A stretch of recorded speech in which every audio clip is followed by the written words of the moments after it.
একসময় যে ইরানি প্রযুক্তিকে অবজ্ঞা করত পশ্চিমারা, আজ আমেরিকার বন্ধু দক্ষিণ কোরিয়া বাধ্য হচ্ছে সেই ইরানি মডেলেরই ড্রোন বানাতে।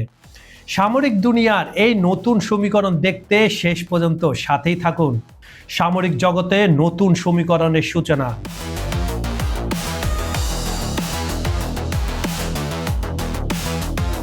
সারা বিশ্বের সামরিক প্রযুক্তির ইতিহাসে এক অভূতপূর্ব মোড় লক্ষ্য করা যাচ্ছে।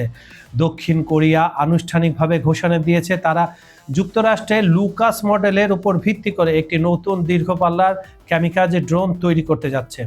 তবে সবচেয়ে চমকপ্রদ বিষয় হলো এই লুকাস ড্রোনটি মূলত ইরানের তৈরি বিখ্যাত শাহেদ 136 ড্রোনের রিভার্স ইঞ্জিনিয়ারিংয়ের সংস্করণের উপর ভিত্তি করে নির্মিত। বোঝা গেছে পুরো ব্যাপারটা।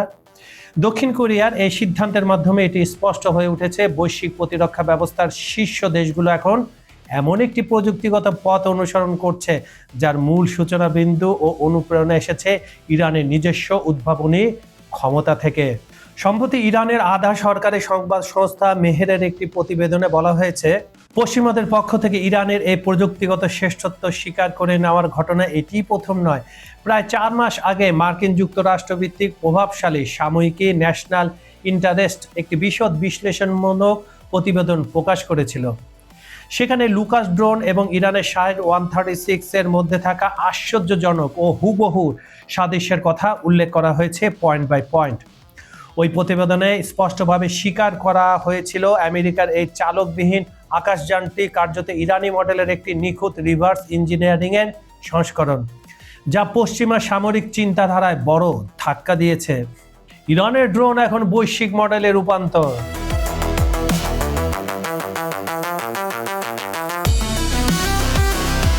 একসময় পশ্চিমা বিশ্বে ইরানের এই ড্রোন প্রযুক্তিকে অবজ্ঞার চোখে দেখা হতো, কিন্তু বর্তমান ভূ রাজনীতি ও সামরিক বাস্তবতায় দক্ষিণ কোরিয়ার মতো উন্নত প্রযুক্তির দেশের একই পথ অনুসরণ করা একটি বড় সত্যকে প্রমাণ করে। আর তা হলো, যাকে একসময় শুধু ইরানের আঞ্চলিক সামরিক অর্জন বলে মনে করা হতো, তা এখন কম খরচে তৈরি হওয়া নতুন প্রজন্মের ড্রোন ইউএভি উন্নয়নের একটি আন্তর্জাতিক ও বৈশ্বিক মডেলে পরিণত হয়েছে। বিশ্বের বড় বড় সামরিক শক্তিগুলো এখন ইরানের এই সফল কৌশলকে নিজেদের প্রতিরক্ষায় যুক্ত করতে বাধ্য হচ্ছে, লিটারালি। এই অগ্রগতি কেবল একটি সাধারণ প্রযুক্তিগত সাফল্য নয়, বরং এটি বিশ্ব প্রতিরক্ষা প্রযুক্তির সনাতন ভারসাম্যে ইরানের কৌশলগত অবস্থানের এক আমূল পরিবর্তনের ইঙ্গিত দেয়। দীর্ঘদিন ধরে পশ্চিমা মূলধারা গণমাধ্যমগুলোতে একটি নির্দিষ্ট বয়ান প্রচার করা হতো, আন্তর্জাতিক নিষেধাজ্ঞার কারণে বিশ্ব থেকে বিচ্ছিন্ন একটি দেশ কখনো উন্নত সামরিক বেসামরিক প্রযুক্তি তৈরি করতে পারে না। পশ্চিমা দেশগুলোর ধারণা ছিল এই অর্থনৈতিক ও প্রযুক্তিগত নিষেধাজ্ঞা ইরানের সমস্ত অগ্রগতিকে চিরতরে থামিয়ে দেবে এবং দেশটিকে পশ্চিমা প্রযুক্তির উপর আজীবন নির্ভরশীল এক স্থায়ী ভোক্তায় পরিণত করে রাখবে, অন্যান্য মধ্যপ্রাচ্যের দেশের মতো। কিন্তু ইরান সেখানে ব্যতিক্রম। 4 দশকের অভিজ্ঞতা ও আভ্যন্তরীণ শক্তি।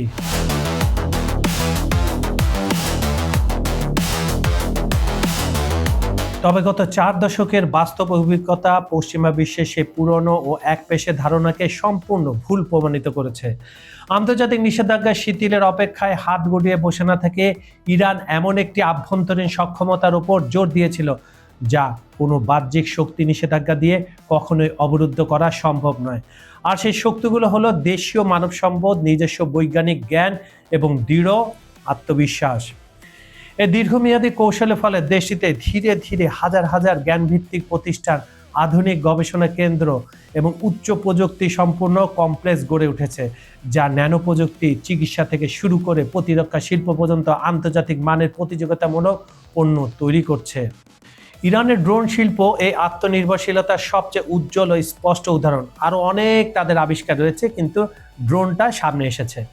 দীর্ঘকাল ধরে বিশ্বে সামরিক শ্রেষ্ঠত্ব বলতে বোঝানো হতো অত্যন্ত ব্যয়বহুল, জটিল এবং শত কোটি ডলারের সমরাস্ত্র ব্যবস্থাকে। কিন্তু এই 40 দিনের যুদ্ধে ইরান এই ধারণার বিপরীতে সম্পূর্ণ ভিন্ন এবং কম খরচের একটি কৌশলগত পথ বেছে নেয়।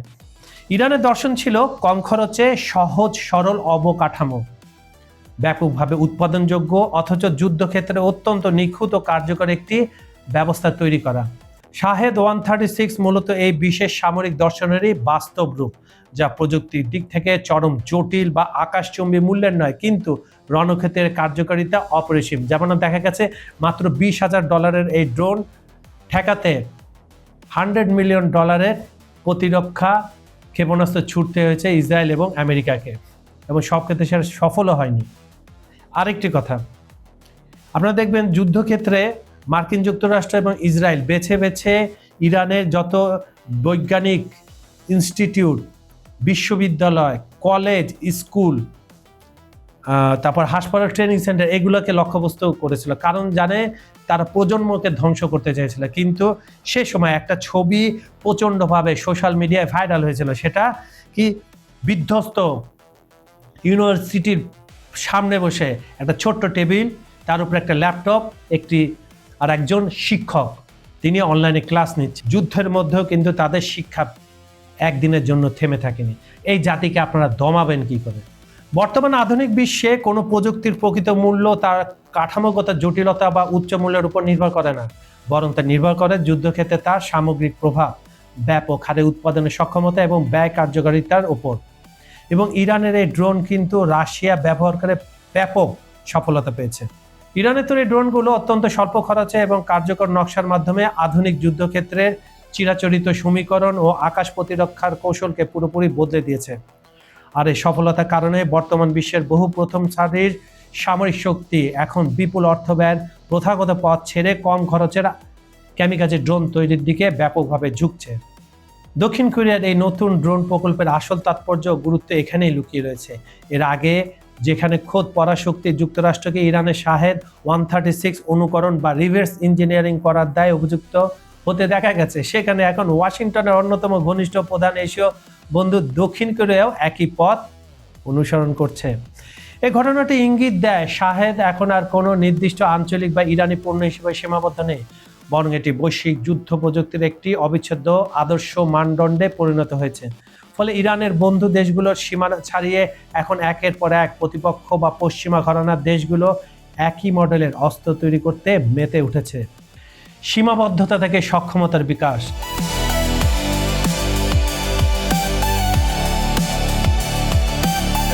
নির্দিষ্ট ড্রোনের নকশা নকল করার মধ্যে সীমাবদ্ধ নয়, এর পেছনে রয়েছে ইরানের একটি দীর্ঘমেয়াদী ও সুদূর প্রসারী জাতীয় কৌশল, যার মূল ভিত্তি হলো আত্মবিশ্বাস।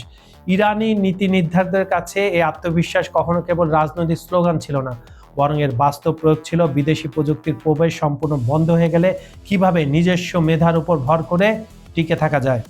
স্বল্প মেয়াদে এই স্বনির্ভরতার পথ অত্যন্ত কঠিন, চ্যালেঞ্জিং ও ব্যয়বহুল হলেও দীর্ঘমেয়াদে এটি একটি রাষ্ট্রকে প্রযুক্তির সাধারণ ভোক্তা থেকে বিশ্বের শীর্ষ উৎপাদক এবং প্রযুক্তিগত মানদণ্ড নির্ধারক হিসাবে প্রতিষ্ঠা করতে পারে।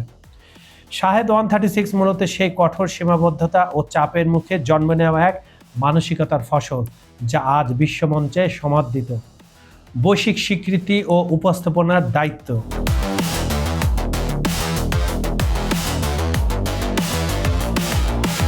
আজকের দিনে এই বাস্তব সত্যটি কেবল ইরানের আভ্যন্তরীণ প্রচার মাধ্যম বা সরকারি বিবৃতির মধ্যে সীমাবদ্ধ নেই। যখন মার্কিন যুক্তরাষ্ট্রের প্রভাবশালী সাময়িকগুলো ইরানের প্রযুক্তির পূর্ণ প্রকৌশলের কথা স্বীকার করে এবং দক্ষিণ কোরিয়ার মতো উন্নত দেশের গণমাধ্যমগুলো একই বক্তব্যের পুনরাবৃত্তি করে, তখন তা আন্তর্জাতিক পরিমণ্ডলে ইরানি প্রযুক্তির শীর্ষ অবস্থানে একটি পরোক্ষ অকাট্য স্বীকৃতি হিসেবে গণ্য হয়। কারণ সামরিক প্রতিযোগিতার ইতিহাসে কোনো দেশ কখনোই কোনো অকার্যকর বা মূল্যহীন প্রযুক্তি অনুসরণ করে নিজের অর্থ সময় নষ্ট করে না। অনুকরণ বা রিভার্স ইঞ্জিনিয়ারিং নিজেই ওই প্রযুক্তির কার্যকারিতার সবচেয়ে বড় সনদ বা সার্টিফিকেট। তবে এই বৈশ্বিক সাফল্যে ইরানের জন্য নতুন দায়িত্বও তৈরি হয়েছে, কারণ পশ্চিমা মিডিয়ার নেতিবাচক প্রচারণার বিপরীতে নিজেদের বৈজ্ঞানিক ও প্রতিরক্ষা অর্জনকে বিশ্বের দরবারে সঠিকভাবে উপস্থাপন করা এখন তাদের জন্য সমান গুরুত্বপূর্ণ। আরেকটি কথা সবসময় মনে রাখবেন, সত্য কোনোদিন ধামা চাপা দিয়ে রাখা যায় না, সত্য একদিন প্রকাশিত হয়। যদিও এটা প্রচারের যুগ, তাই ইরান ঠিকভাবে ধীরে সুস্থে তাদের সব টেকনোলজি সারা বিশ্বের কাছে উন্মুক্ত করছে। আন্তর্জাতিক রাজনীতির সমীকরণ প্রতিনিয়ত পাল্টাচ্ছে, আর পর্দার পেছনের এই চালচিত্রের প্রতিটি আপডেট আপনার জানা থাকা দরকার। বিশ্ব রাজনীতির পরবর্তী বড় ধাক্কাটি কোথায় আসতে চলেছে, চোখ রাখুন আমাদের চ্যানেলে, কারণ ক্ষমতার এই লড়াইয়ের চুলচেরা বিশ্লেষণ নিয়ে আমরা ফিরছি খুব দ্রুত। খবর সংযোগের আজকের আয়োজনটি আপনারা পৃথিবীর কোন প্রান্ত থেকে দেখছেন ঝটপট কমেন্ট করে আমাদের জানিয়ে দিন। বাংলাদেশ, ভারত কিংবা পাকিস্তান, আমেরিকা, ইউরোপ কিংবা যুদ্ধবিধ্বস্ত ইউক্রেন, দূরপ্রাচ্যের দেশ কিংবা লাতিন আমেরিকার ব্রাজিল, আর্জেন্টিনা অথবা সৌদি আরব, কুয়েত, দুবাই সহ মধ্যপ্রাচ্য, আফ্রিকার যে প্রান্ত থেকে আপনারা আমাদের দেখছেন না কেন, আপনাদের প্রতিটি মতামত আমাদের কাছে অত্যন্ত মূল্যবান। তাই আন্তর্জাতিক রাজনীতির এই এক্সক্লুসিভ ব্রেকিং আপডেট সবার আগে পেতে এখন এই চ্যানেলটি সাবস্ক্রাইব করে রাখুন। আমাদের চ্যানেলে আপনার ব্যবসা বা ব্র্যান্ডের বিজ্ঞাপন এবং প্রমোশনের জন্য ডেসক্রিপশন বক্সে দেওয়া নাম্বারে সরাসরি যোগাযোগ করতে পারেন। আজ তাহলে এই পর্যন্তই, দেখা হবে পরের ভিডিওতে বিশ্ব রাজনীতির নতুন কোনো চাঞ্চল্যকর ইস্যু নিয়ে। সেই পর্যন্ত সবাই ভালো থাকুন, নিরাপদে থাকুন। আমি কাজল হায়দার আজকের মতো বিদায় নিচ্ছি। আল্লাহ হাফেজ।